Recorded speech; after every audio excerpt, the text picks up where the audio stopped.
Hey, welcome back to theclinicaltrials.guru. That's theclinicaltrials.guru or simply theclinicaltrialsguru.com. Just gonna do a quick video. For those of you, thank you for adding me on Cyberdust. I've been able to have meaningful dialogue and interaction with a lot of you guys. So for those of you that don't know, Cyberdust is this app where you can basically text and the message is self-destruct after 30 seconds of reading it. So find me on there, username Dan Sfera. But the point is, I've been getting questions sent not only through my email, dan@theclinicaltrialsguru.com, which I've been answering as usual for years, but also on Cyberdust, I'm able to get more questions and answer them quicker because I can do them on the fly, like I'm doing right now from my cell phone.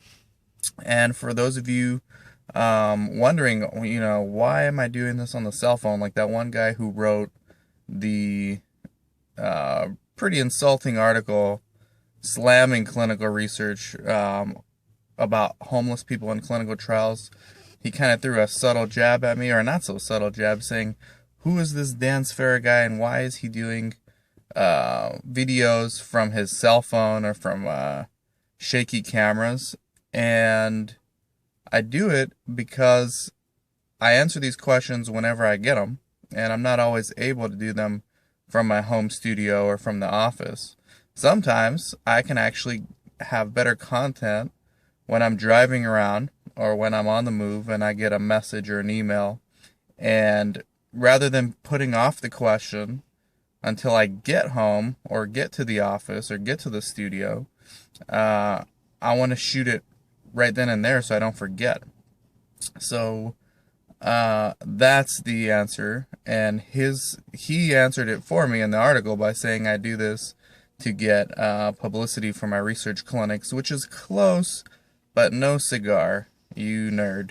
I do this because I want to gain trust with my audience members, which are primarily other researchers and people who work at research clinics or CROs or biotechs or drug companies.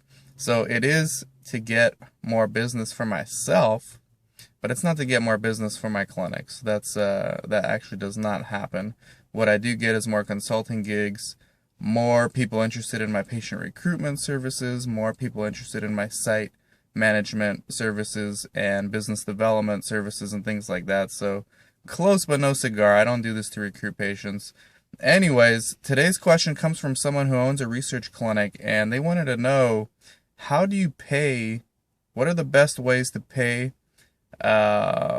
business development people getting studies for your clinic, and also patient recruiters. So usually these people are strictly commission based, and that's 1099 employees, so they're independent contractors.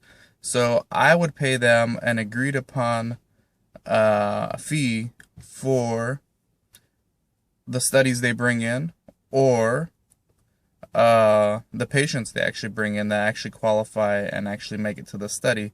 The problem with setting someone up as an independent contractor is they're usually working with a bunch of other clinics, so they're only going to send you the low-hanging fruit. For example, if you're paying someone to get you studies, they're probably only going to send you the studies that are really easy for them to get, that they don't have to work that hard for, if they're working for other clinics as well. Same thing with patient recruitment.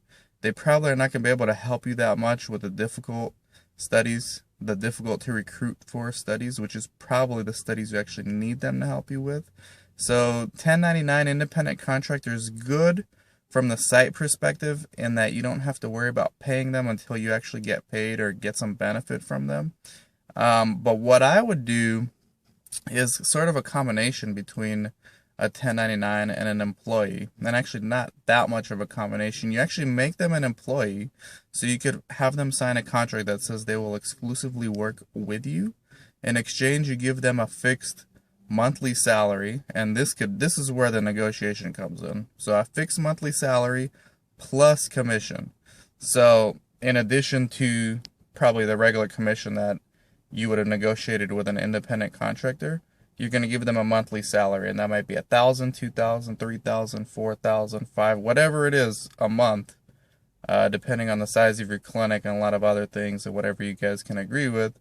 At this point, you've locked that person in to actually be an employee for you and be an exclusive employee, meaning they can't get studies or provide their services for other clinics because they're not just an independent contractor anymore. They're an employee plus commission. So hopefully this answers your question. That's the way I've structured it in the past. It's worked well. Excellent question. I don't think I've ever covered it.